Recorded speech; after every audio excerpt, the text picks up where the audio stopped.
Extendiendo un cordial saludo a nuestro psicólogo Giovanni Godoy.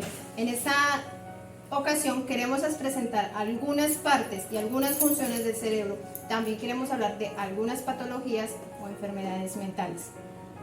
Mi grupo o nuestro grupo está conformado por mis compañeras Yurani Bernal, Daira Forero, Marilyn Alfaro, Mariana Sánchez. y quien les habla, Lady Joana Boadilla.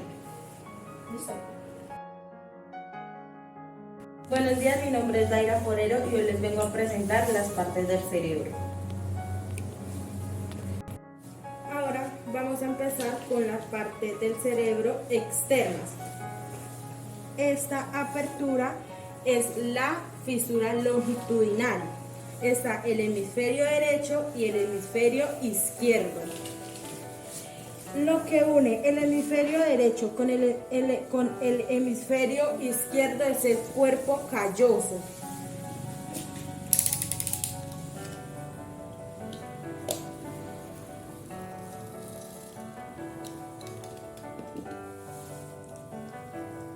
Que es esta parte.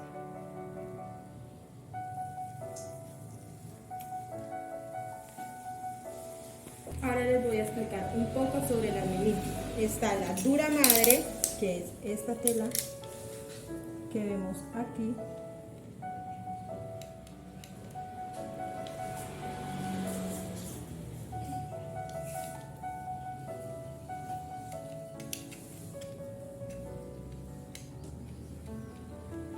Esta pequeña tela que protege el cerebro de golpes e impactos.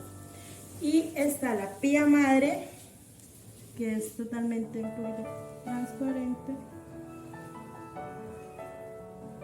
que es la que protege los líquidos.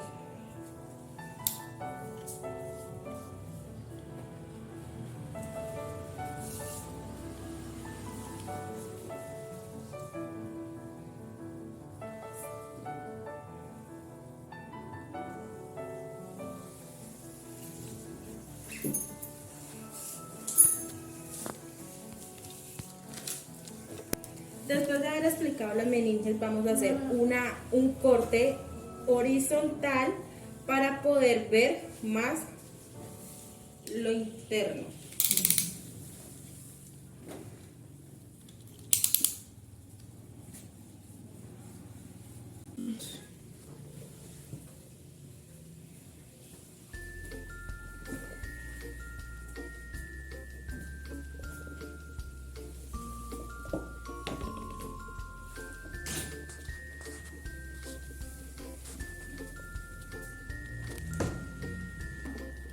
Después de haber hecho el corte, podemos observar la corteza cerebral, que es la parte más roja. Está la sustancia blanca, está el ventrículo lateral, está los ganglios basales y la corteza cerebral contiene una sustancia gris.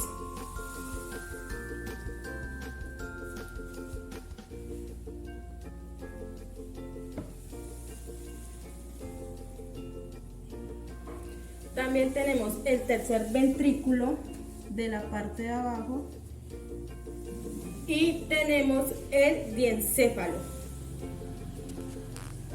que es esta pequeña apertura.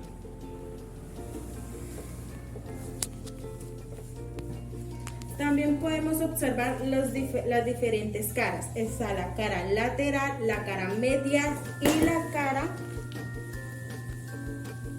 inferior. Bueno, en la cara lateral podemos observar dos tipos de curvas: la circunvolución, que es la que se logra ver, y el surco, que son las más profundas. O sea, podemos decir esto es posible. Y aquí ha quedado las partes del cerebro externas. Mi nombre es Marilyn Alfaro Maecha, vengo a presentar el hemisferio izquierdo que controla la parte derecha del cuerpo. Se encarga de la ciencia, matemática, el aula y la escritura.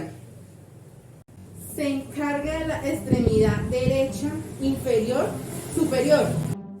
El hemisferio derecho controla la coordinación motriz de la parte izquierda del cuerpo. Las funciones de este hemisferio se ubican en la percepción, orientación espacial, conducta emocional, facultad para expresar y controlar emociones, facultad para controlar los aspectos verbales y comunicación, intuición, reconocimiento y recuerdo de caras. Las habilidades de este hemisferio desempeñan un papel fundamental, ya que controlan la regulación emocional por percepción de emociones junto a la habilidad de la creación e imaginación. Las funciones que controla este hemisferio son las funciones de los músculos, también controla el habla, pensamientos, las emociones, la lectura, reacción y el aprendizaje. Buenos días, mi nombre es Mariana Sánchez. El día de hoy vengo a explicarle todo lo referente a lóbulos cerebrales, sus funciones, qué afectan, en fin. Bueno, el día de hoy les vengo a explicar. Esta parte se llama lóbulo frontal, la parte superior se llama lóbulo parietal, al lado de nuestro cerebro se llama lóbulos temporales y la parte trasera se llama lóbulo occipital. Aquí lo podemos ver de una manera más pequeña y más completa. Decimos que el lóbulo frontal es el encargado del razonamiento, del movimiento, de las emociones, de la atención y el lenguaje. Quiere decir eso, de que si en caso de que recibamos un golpe, un impacto, ahí es donde la persona empieza no a razonar, no tener conocimiento en el momento, su lenguaje disminuye, el razonamiento o lo que se expresa o lo que dice no tiene lógica y en el movimiento de sus extremidades empieza a moverse diferente, empieza a tener diferentes comportamientos. Si tiene un problema o un choque en la parte superior, que decimos que es lóbulo parietal, el paciente puede tener problemas en el tacto, en el gusto, en el olfato, en la presión y en la temperatura. Es decir, pacientes que no sienten su temperatura corporal, no presentan calor, no presentan frío, pero al tocarlos tienen alguna de estas alteraciones, o al contrario, no siente el tacto o su gusto ha disminuido, es porque o recibió un golpe o en niños puede ser que no desarrollaron este óvulo cuando pequeños. Aquellos niños que nacen con problemas cerebrales muchas veces tienen dificultad en su coordinación, no pueden manejar sus hemisferios. Pueden ser problemas parietales. Dándole vuelta a nuestro cerebro, encontramos a la parte de atrás, encima de nuestro médula espinal y cerebelo, encontramos nuestro óvulo occipital. Este es uno de los más importantes, más delicados. ¿Por qué? Porque se encarga de nuestra visión. Por eso es muy importante y nos recomiendan que al manejar usemos casco, que protejamos nuestra médula espinal. ¿Por qué? Porque un mal movimiento al paciente le podemos afectar su visión. Al recibir un golpe, sea por un lado del hemisferio derecho, o sea, por el hemisferio izquierdo, de igual manera el paciente puede perder la visión por completo. Y a los lados encontramos nuestro lóbulo temporal. El temporal es el auditivo, que es uno de los principales, la memoria y el aprendizaje. Muchas veces tienen un accidente o el paciente empieza a presentar de que no escucha bien, de que empezó a tener algún problema en el oír. Puede ser que tuvo algún golpe o alguna afectación en su lóbulo temporal. Igualmente, cuando los niños no se han desarrollado, no tuvieron un buen desarrollo en el embarazo, como fetos, nacen con problemas de atención o de aprendizaje, no aprenden con la misma fluidez, no aprenden con la misma tranquilidad, por decirlo. Entonces, ahí es donde tenemos que ver cuál de todos nuestros lóbulos principales son los que salieron afectados. Hasta aquí quedó mi presentación. Mi nombre es Lady Joana, estudiante de auxiliar de enfermería semestre del Instituto de Cardiología. La salud mental es una construcción social que se puede variar de un contexto a otro, dependiendo de los criterios de salud y enfermedad, normalidad y anormalidad, establecidos en cada grupo social, que puede ser tan extenso como una nación o tan reducido como una familia, lo cual influirá directamente en la forma de sentirse sano o enfermo de personas pertenecientes a un determinado grupo. ¿Qué son los trastornos mentales? Actualmente no existe una manera biológicamente sólida de hacer la distinción entre normalidad y anormalidad mental. Tampoco se conocen claramente todas las causas de los desequilibrios en este campo. Sin embargo, mundialmente se aceptan las clasificaciones de trastornos y los problemas mentales de CIE-10 y DSM, que orientan a los especialistas en la identificación de cuadros clínicos y definición de diagnóstico.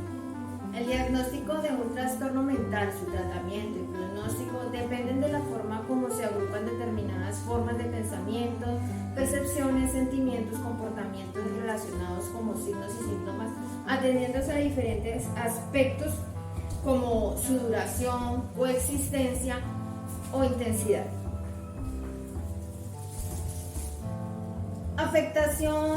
Afectación en la funcionalidad de quienes los presentan, afectan su desempeño en el trabajo, estudio u otras actividades de la vida diaria o su forma de relacionarse con otras personas. ¿Cuáles son los trastornos mentales más comunes en el mundo? Los trastornos mentales más comunes en el mundo son los siguientes: la depresión unipolar, trastorno bipolar, esquizofrenia, epilepsia, consumo de problemas de alcohol y otras sustancias psicoactivas como el Alzheimer, y otras demencias, trastornos por estrés postraumático, trastorno obsesivo compulsivo, trastorno de pánico e insomnio primario. ¿Qué son los problemas mentales? Un problema de salud mental también afecta la forma como una persona piensa, se siente, se comporta y se relaciona con los demás, pero de manera menos severa que un trastorno mental. Los problemas mentales son más comunes y menores persistentes en el tiempo. En algún momento de nuestra vida experimentamos sentimientos de tristeza, de ansiedad, de insomnio u otros síntomas que pueden generar malestar y algunos inconvenientes, pero no llegan a provocar un deterioro significativo en nuestra vida social, laboral o en otras áreas importantes de nuestra actividad cotidiana. ¿Qué son los eventos de salud mental? Hace referencia a desenlaces o emergencias que surgen bien como derivados de un problema de trastorno mental, como en el caso del suicidio, la discapacidad, el comportamiento desadaptivo, o bien ni siquiera derivados de una condición de salud mental, sino de hechos vitales como la exposición a la violencia. ¿Qué tipo de personas pueden presentar un trastorno o un problema mental? Cualquier persona presenta un trastorno, problema o evento de salud mental en algún momento de su vida. Esto dependerá de la forma como interactúe con sus particularidades genéticas, congenéticas, biológicas, psicológicas, familiares, sociales y los acontecimientos de su vida. ¿Cuántas personas sufren de trastornos mentales en el mundo? De acuerdo con la OMS, cerca de 450 millones de personas sufren de trastornos mentales con una prevalencia similar en hombres y mujeres, con excepción de la depresión, que es más común en mujeres, y el abuso de sustancias, que es más común en hombres. ¿Los trastornos mentales se curan? Los trastornos y problemas mentales pueden curarse, rehabilitarse o controlarse con un tratamiento adecuado. Los medicamentos e intervenciones son cada vez más específicos y selectivos. Suelen definirse de manera específica para cada caso, combinando el tratamiento farmacológico con medidas de rehabilitación sociolaboral, psicoterapias y apoyo familiar, con la detección temprana de una atención oportuna